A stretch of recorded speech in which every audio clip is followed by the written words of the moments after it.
Hi friends, welcome to our channel.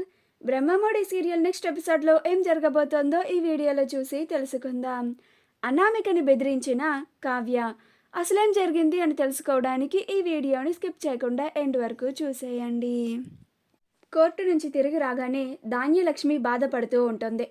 అలాగే ఇంట్లో అందరినీ అనామిక దగ్గరికి వెళ్ళి క్షమాపణ చెప్పాలని అంటుంది. అప్పుడు దానికి ప్రకాశం ధాన్యలక్ష్మి పైన మండిపడుతూ ఉంటాడు.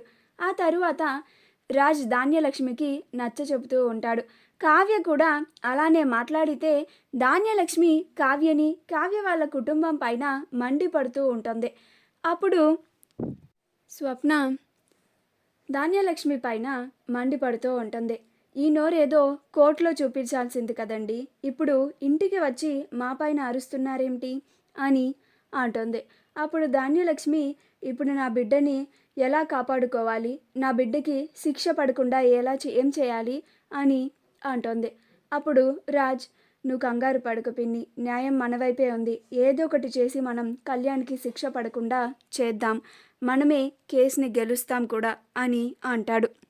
అప్పుడు ప్రకాశం, మన కళ్యాణ్కి ఏమీ కాకుండా క్షేమంగా ఇంటికి తిరిగి వస్తాడు, అందుకు మనం ఆలోచించి ముందడుగు వేయాలి అని అంటాడు. అప్పటి వరకు నువ్వు ఇలా గోల చేయకుండా ఓపిక పట్టు అని అంటాడు.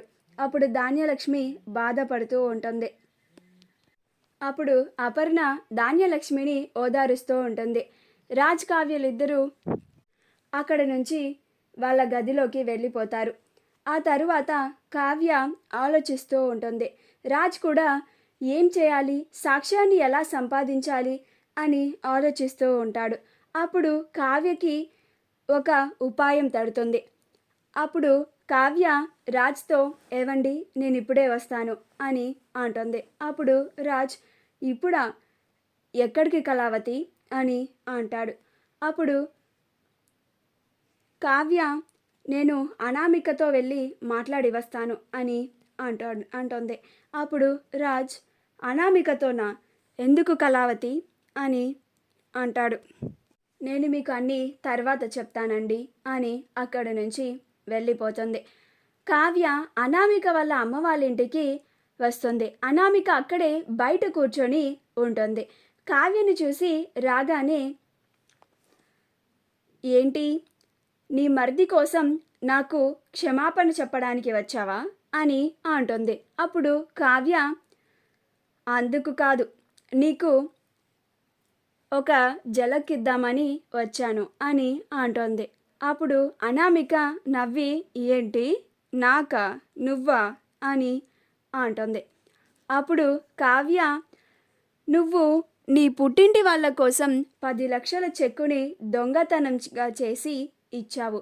నీ చేత అలా చేయించారంటే మీ పుట్టింటి వాళ్ళకి ఇంకా ఎన్ని కోట్ల అప్పు ఉందో అర్థమవుతుంది అని అంటుంది. ఆ మాటకి అనామిక ఆశ్చర్యపోతుంది. అప్పుడు కావ్య, నీకు కావాల్సింది డబ్బు, అందుకే నువ్వు ఇదంతా చేస్తున్నావు కదా అని అంటుంది. అప్పుడు అనామిక, అవును, నాకు డబ్బే కావాలి, అది కూడా నా పుట్టింటి వాళ్ళ అప్పులు తీర్చడానికే కావాలి, నేను అందుకే ఇంతవరకు తీసుకువచ్చాను, అందుకే నేను కళ్యాణ్ని పెళ్లి చేసుకున్నాను కూడా అని అంటుంది. అప్పుడు కావ్య, నువ్వు మర్యాదగా కళ్యాణ్ని విడిపిస్తే నీకు కావాల్సినంత డబ్బు ఆ కుటుంబం నీకు ఇచ్చేస్తుంది అని అంటుంది.